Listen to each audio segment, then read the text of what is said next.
Hello, everyone, and welcome to another enlightening episode of Cellular Wisdom, where we probe life's health secrets with the curiosity of a scientist and the wit of a stand-up comic.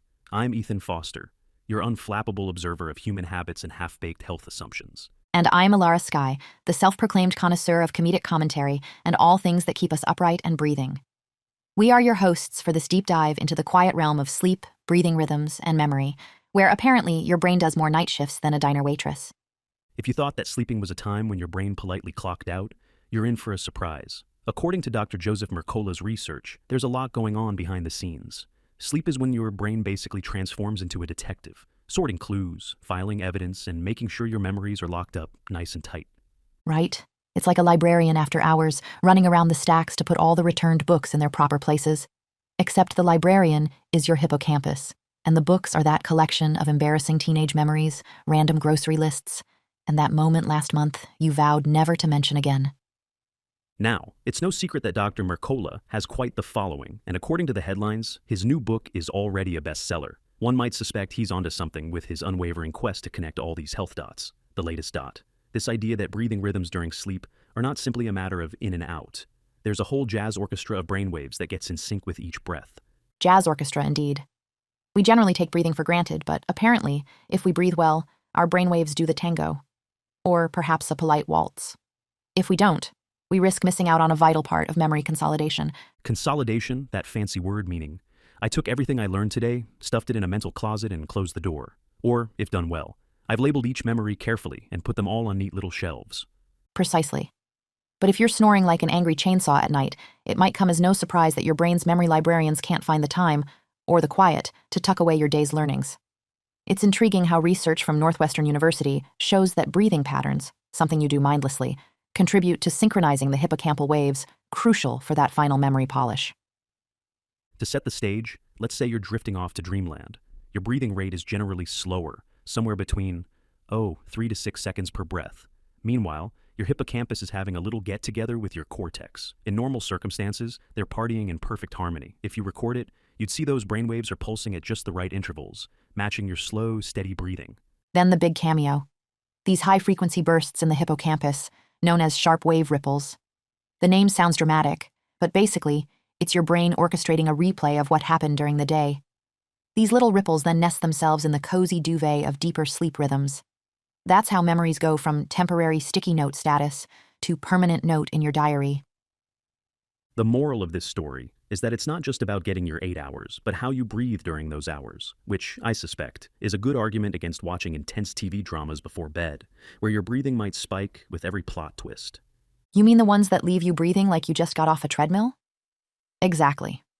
Now let's talk about the second big piece of the puzzle, slow wave sleep, or SWS, if you'd like to sound cool at dinner parties. During SWS, your brain cycles through periods of high activity, known as UP states, and periods of rest, known as down states. UP states sound like the times your brain is having a coffee-fueled brainstorming session, while down states are like mandated quiet reading time in grade school.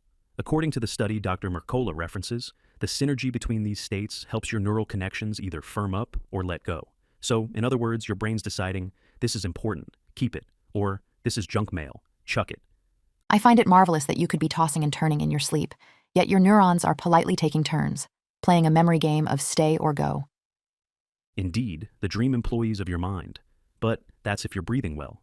Now, let's wade into the murky waters of what happens when the breath isn't so rhythmic, like in sleep apnea. Sleep apnea, the dreaded condition where your airway decides to take little breaks. And not the I deserve a coffee break kind. More like the I forgot this airway is supposed to remain open kind. That can cause you to wake up gasping, reduce the oxygen floating around your system, and make you more prone to certain chronic diseases. Dr. Mercola cites an April 2024 study linking sleep apnea to memory problems. People who exhibit signs of disordered breathing are at a considerably higher risk for fuzzy thinking, confusion, and subpar decision-making. Which, if you've ever had a night of poor sleep, you know. The next day, you feel like you're wearing a helmet made of peanut butter. Except with sleep apnea, that's every night. It can also show up as memory struggles in children, especially if they have REM-related obstructive sleep apnea.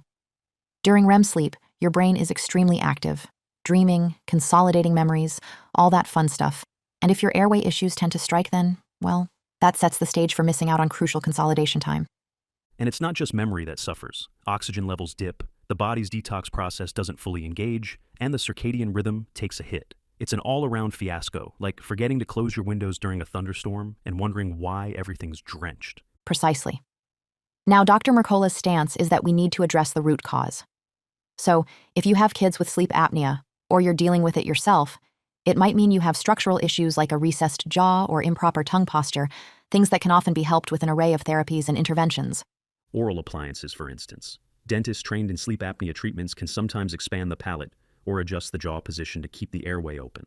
Myofunctional therapy helps you learn to use your mouth and tongue correctly so that you don't just slip back into old habits. It's like muscle training, but for your mouth.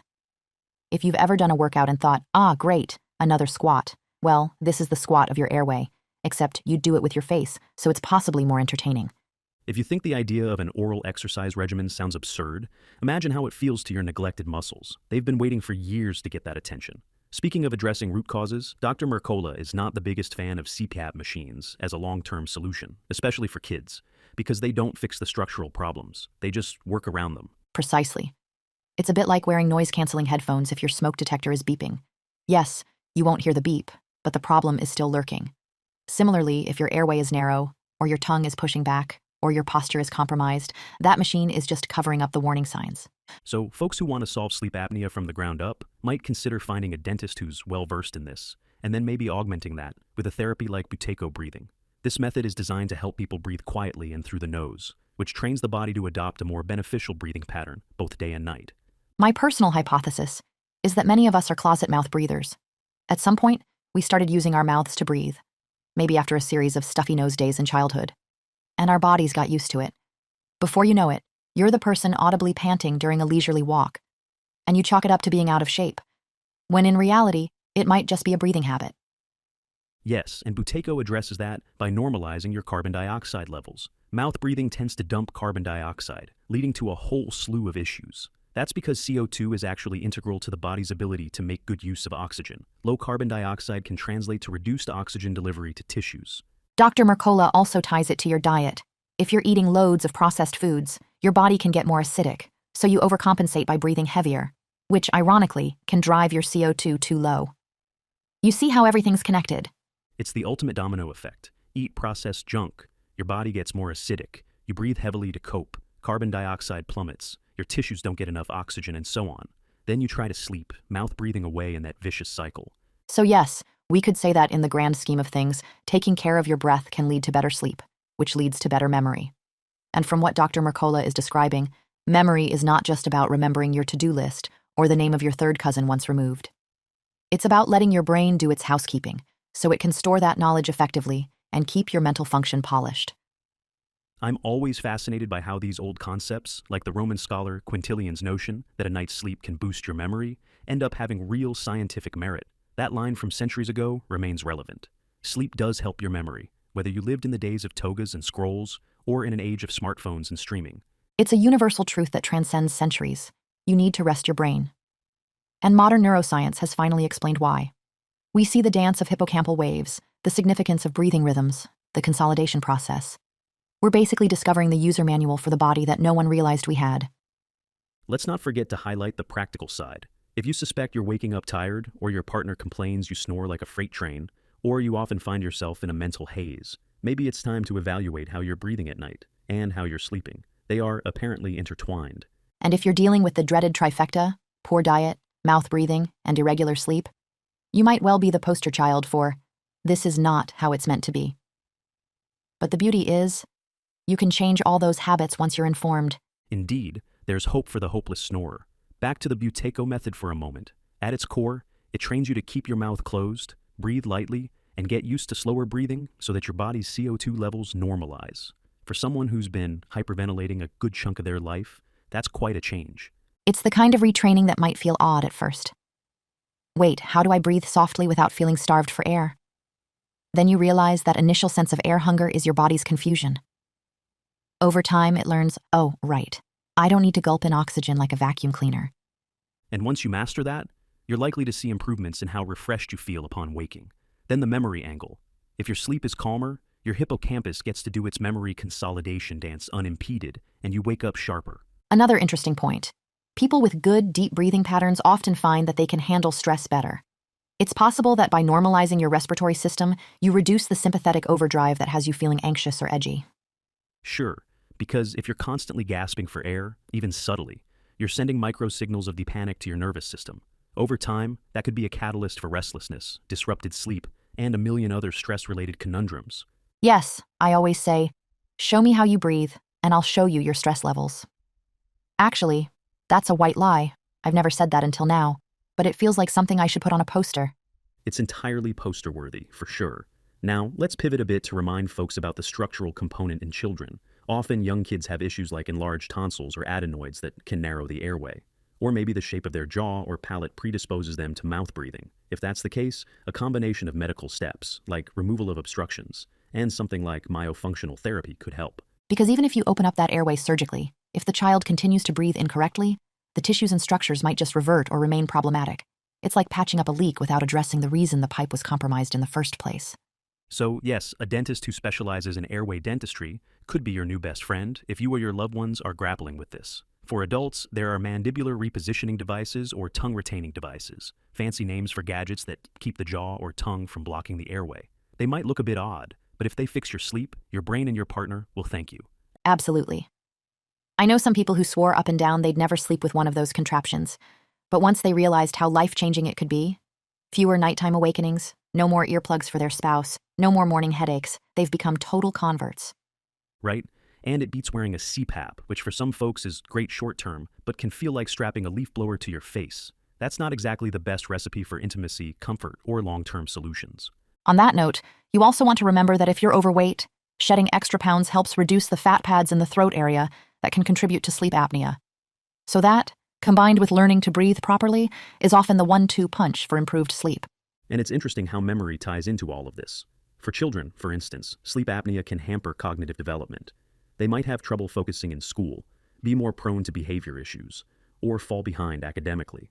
For adults, you might notice you become more forgetful, can't absorb new information as well, or just feel mentally slower. Which is no fun, especially if your job demands you be present and on top of things. If you're in a line of work where mistakes can be costly, you want your memory and cognitive function to be at peak performance. Precisely. Now, to loop back to Dr. Mercola's thesis, so many conditions we see in modern life have a root cause that gets overlooked. Sleep apnea is huge in that regard. People might rely on short-term fixes without realizing there's a structural or functional cause that can often be remedied. And it's not just about memory, though memory is the star of the show in these new findings. Good sleep supports immune function, hormone regulation, emotional well-being. If your body and brain can't do their cleanup and maintenance, everything is off. Exactly. And seeing how Dr. Mercola's new book is a bestseller suggests that the public is getting hungry for this connect-the-dots style of health. He's not only saying get more sleep, but he's zooming in on how the interplay of breathing, slow-wave sleep cycles, and memory consolidation can shape your day-to-day cognition. Maybe I'll add master your breathing to my list of New Year's resolutions. So far, it's got a few lonely bullet points. Learn more about herbal teas, do daily squats, and read science journals in my downtime. Now, breathe properly can be near the top. If you do add it, you might find the squats get easier too. Proper breathing increases stamina. But if we shift gears a bit, let's explore how this discussion of memory consolidation resonates with the notion that your brain replays the day's events while you sleep. Are we basically living each day twice? It's a good question. The science suggests your brain replays experiences in a compressed manner. It's not literally a second life, but more like fast-forwarding through the day's major highlights. Then it tags them for later retrieval. If this system is disturbed by, say, constant micro-awakenings due to lack of oxygen, you miss out on the complete highlight reel. Meanwhile, if your breathing is steady and your slow-wave sleep cycles are robust, your hippocampus and cortex do the mental version of speed dating. They meet, exchange crucial info, and confirm, yes, we are definitely going to remember that tidbit. Precisely. This might mean that if you learned a new skill or were memorizing something, practicing good sleep hygiene and making sure you breathe well at night can drastically improve your recall and performance the next day. It's also pretty amazing how the Buteyko method ties into everyday life. Learning to breathe well in the day could translate into better habits at night, which translates into better memory consolidation. So the next time you see someone calmly breathing through their nose while they're stuck in traffic, you'll know they're safeguarding their future memories. Nose breathing in traffic is basically a sign of superior zen. That's the ultimate test of calm in the face of adversity. Rowdy drivers, honking horns, and you're there, gently inhaling through your nose, exhaling softly, your brain likely chanting upstate, downstate. If only we could measure hippocampal ripples during rush hour. But that's a different research project, maybe for the folks at Northwestern. For now, we'll trust them when they say that breathing influences the brain's memory rhythms, especially during sleep. I like how they phrase it. Brain rhythms during sleep coordinate activity across different neural systems as part of memory consolidation processes. So, basically, if those rhythms are in shambles, the activity is chaotic and memory takes a tumble. Yes, and these bursts of sleep oscillations apparently happen systematically. But for so long, we assumed they just spontaneously emerged. Now we see that they sync with our breathing. That's mind-blowing. Another reason to think about the deeply interconnected design of the body. Nothing happens in a silo. Sleep is not just about shutting down. It's about reorganizing. Breathing is not just about oxygen. It's about bridging the conversation between neural networks. We should teach this in schools. Imagine if high schoolers learned that the real reason to go to bed at a sensible time is so their hippocampus can do its nightly magic show without interruption. Maybe that'd keep them off the late-night gaming sessions. We can only hope. It might be a tough sell, but if you add that they might do better on tests, maybe they'll come around. So we've covered how the new science points to breathing rhythms strengthening memory, how deep sleep fosters those neural connections, and how sleep apnea disrupts it all. We've also considered root cause solutions from Dr. Mercola's perspective: oral appliances, myofunctional therapy, Buteyko breathing, palate expansions, all to get better sleep and keep the memory library in order. That's a good summary.